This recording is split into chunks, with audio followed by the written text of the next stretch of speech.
চুরি যাওয়া টাকা উদ্ধার করে মালিকের হাতে ফিরিয়ে দিল আরামবাগ থানার পুলিশ। জানা গেছে, মাধবডিহি থানার গোতান গ্রামের বাসিন্দা গঙ্গা প্রসাদ পাল অসুস্থ হয়ে আরামবাগ প্রফুল্লচন্দ্র সেন মেডিকেল কলেজ হাসপাতালে ভর্তি রয়েছেন। গত বুধবার তার স্ত্রী মৌসুমী পাল গোতান থেকে বাসে করে আরামবাগে এসেছিলেন। বাসটি আরামবাগ নেতাজি স্কোয়ারে পৌঁছাতেই তিনি দেখেন তার ব্যাগের চেন খোলা এবং ব্যাগে থাকা 10,000 টাকা উধাও।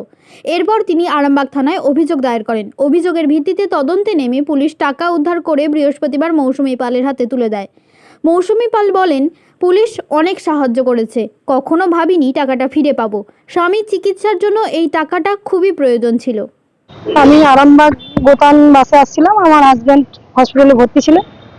তো আমি হসপিটাল মোড়ে নামলাম, নেমে যাচ্ছি, যে ব্যাগ থেকে ফোনটা বার করতে যাচ্ছিলাম, দেখলাম আমার ব্যাগের চেন মানে চেনটা খোলা। দিয়ে দেখছি আমার ব্যাগে টাকা নেই। দিয়ে আমি বাস স্ট্যান্ডে গেলাম, দিয়ে বাস স্ট্যান্ডে খুঁজলাম, দিয়ে স্যার দিকে বললাম, স্যাররা ছিল, দিয়ে স্যাররা সহযোগিতা করলো। 17 তারিখ 18 তারিখ কিভাবে টাকাটা কোথা থেকে গেল?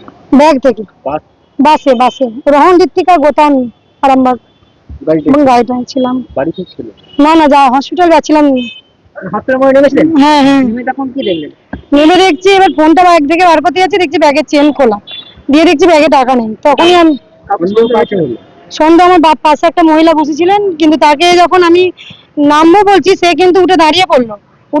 আমাকে এমনি টিপে আর কি চেপে ধরার মতো।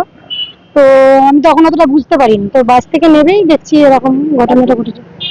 দিয়ে আমি স্ট্যান্ডে গেছিলাম, স্ট্যান্ডে দিয়ে স্যারের দিকে বললাম, যে সেই ধরুন স্যার ছিলেন, দিয়ে ওনাকে বললাম, উনি সহযোগিতা করলেন, দিয়ে ছুটেও ছিলেন তাকে সহযোগিতা সিসি ফুটে দেখার জন্য। দেখলেন, দিয়ে বলেছিলেন যে টাকাটা তুমি পেয়ে যাবে, তোমার চিন্তা নেই। ফোন নাম্বার নিয়েছিলেন, ফোন করেছিলেন। তারপর কাউকে আটক করেছিল সেই সময় জানতে পেরেছিলেন? ছুটে ছিলেন, তাকে ধরতে পারেনি। দিয়ে তাকে দেখে নিয়েছিল সিসি ফুটে, যে দেখেছিলেন। তারপর ধরে আজকে কি না একটা চুরি করেছিলেন, তাকে ছবি পাঠিয়েছিলেন, সেই মহিলাটা নাকি আমাকে বাড়ি ছিলেন। আমি দেখলাম যে হ্যাঁ ওই মহিলাটাই। দিয়ে এখানে আটক হয়েছিলেন আরামবাগ মহকুমা। আজকে কি বললো? আজকে স্যার ডাকলেন ফোন করে, যে টাকাটা পাওয়া গেছে। আসার জন্য স্যার টাকাটা তুলে দিলেন। কত টাকা? 10,000। তোমার নাম দিবি? মৌসুমী পাল। গোতান। আমার হাজবেন্ডের ভর্তি ছিল হসপিটালে। কি হয়েছিল? মানে সর্দি কাশ থেকে ব্রঙ্কাইটিস নিউমোনিয়া মতো না, স্যাররা কি বলেছিলেন, দিয়ে ভর্তি ছিল। সেদিন থেকে ছুটি পাওয়া? হ্যাঁ ছুটি ছিল। আপনার নাম? মৌসুমী পাল, গোতান। থানা এই যে টাকাটা ফিরিয়ে দিল, কেমন লাগছে? ভালো লাগছে টাকাটা। না আশা করিনি, স্যারের জন্যই পেলাম। কোন থানা? গোতানে কোন থানা? মানে আরামবাগ থানা পড়ছে আপনাদের গোতান? না আমাদের তো মাধবদী, আমি পেলাম আরামবাগ।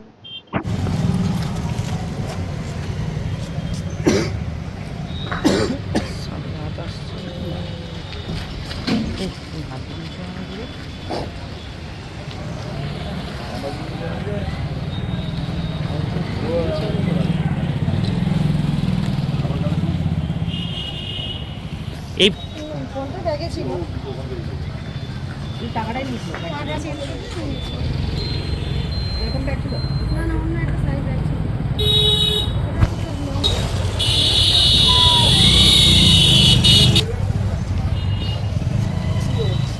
সোনার ছোঁয়ায় বদলে যাক আপনার বিশেষ মুহূর্ত।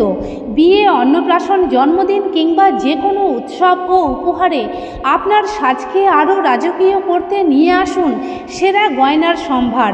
আধুনিক স্বর্ণালঙ্কারের নতুন ঠিকানা নিউ তাজ জুয়েলারি। ঠিকানা হেলান বাজার, খানাকুল, হুগলি।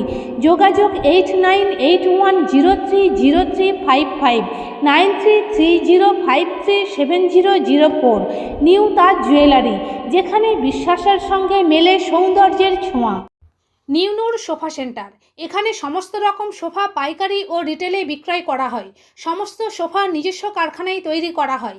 প্রোপাইটার হানিফ হোসেন খাঁ ও রুহুল হোসেন খাঁ, বড়ডোঙ্গল, হাটতলা, সিনেমা হলের সন্নিকটে, হুগলি।